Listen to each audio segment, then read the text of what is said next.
Depression ये word अक्सर हम लोग आए दिन सुनते हैं, बात करते हैं, टीवी में सुनते हैं, लेकिन अक्सर लोग जानते नहीं हैं कि डिप्रेशन कई तरीके के होते हैं। जस्ट लो मूड या sadness because of some event और some fight is not always depression. Depression दो तरीके के ब्रॉडली मैं बता सकता हूँ कि एक होता है रिएक्टिव डिप्रेशन और एक होता है बायोलॉजिकल डिप्रेशन। रिएक्टिव डिप्रेशन यानी कि कोई लॉस हुआ, कोई ग्रीफ हुआ, उसके बाद आप डिप्रेशन में चले गए, यानी कि उदासी में, low mood, low interest and low energy. एक होता है बायोलॉजिकल डिप्रेशन, कोई चीज़ घटित नहीं हुई है ज़िंदगी में, कुछ बुरा नहीं हुआ है, लेकिन आप फिर भी उदासी में चले गए हो, केमिकल इम्बैलेंस हो गए हैं, सेरोटोनिन डिप हो गया है। यूजुअली आपको किसी काम में भी मज़ा नहीं आएगा, मन नहीं लगेगा और कभी कभी सीवियर भी होता है, लाइफ भी वर्थलेस लगती है, सिचुएशन होपलेस लगती है, फ्यूचर के बारे में आपको नेगेटिव या ब्लैंक लगता है। तो ये हो गया डिप्रेशन के बारे में बात। लेकिन डिप्रेशन का अक्सर इलाज क्या है? देखिए, बहुत ही ज़्यादा मैंने लोगों को ये बोलते हुए सुना है, अरे डिप्रेशन कुछ नहीं होता है, बात करो घर वालों से, इधर उधर जाओ और आप ठीक हो जाओगे।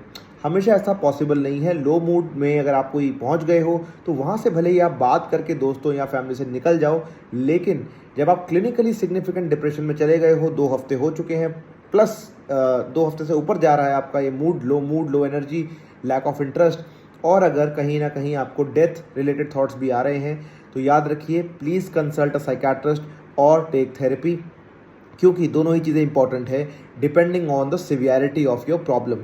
डायग्नोसिस लेना सिर्फ एक प्रोफेशनल से ही उचित है, यही एक इम्पॉर्टेंट बात है जो मैं आपसे करना चाहता हूँ। और कुछ छोटी छोटी चीज़ें जो आपके डिप्रेशन को और ख़राब बनाती हैं। नंबर 1, अपनी डेली लाइफ की हॉबीज़ को धीरे धीरे छोड़ देना। चाहे मन लगे या ना लगे, please continue them as a treatment option.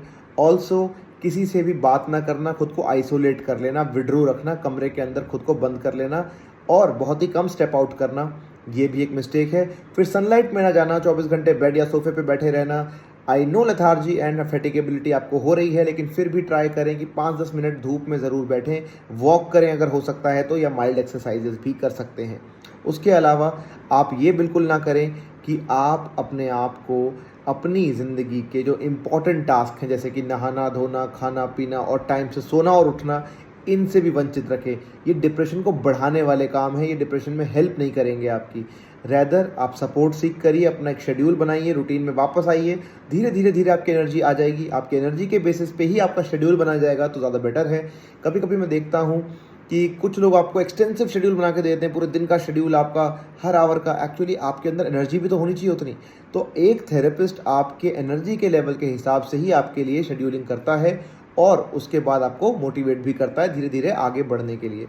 Depression से निकलने के लिए दवाइयाँ काफ़ी इंपॉर्टेंट रोल कभी कभी प्ले करती हैं, क्योंकि therapy is a longer route, उसमें टाइम ज़्यादा लगता है और हर बार आपके पास इतना समय नहीं होता कि आप वेट ही करते रहो, या सिवियरिटी ऑफ सिम्टम्स इतनी हाई होती है, उदासी या मन इतना ज़्यादा परेशान होता है कि वहाँ पे थेरेपी सुनने की, समझने की और अप्लाई करने की भी क्षमता इंसान में नहीं होती। दोनों ही जो रूट्स हैं, यानी कि जैसे कि साइकेट्री और साइकोलॉजी, दोनों ही एविडेंस बेस्ड हैं, साइंटिफिक हैं और दोनों ही प्रूवन है to treat depression effectively. So please, if you are feeling that आप या आपके लव्ड वंस को कोई सिम्टम्स हो रहे हैं, consult today itself. Don't wait and make your mental health a better place.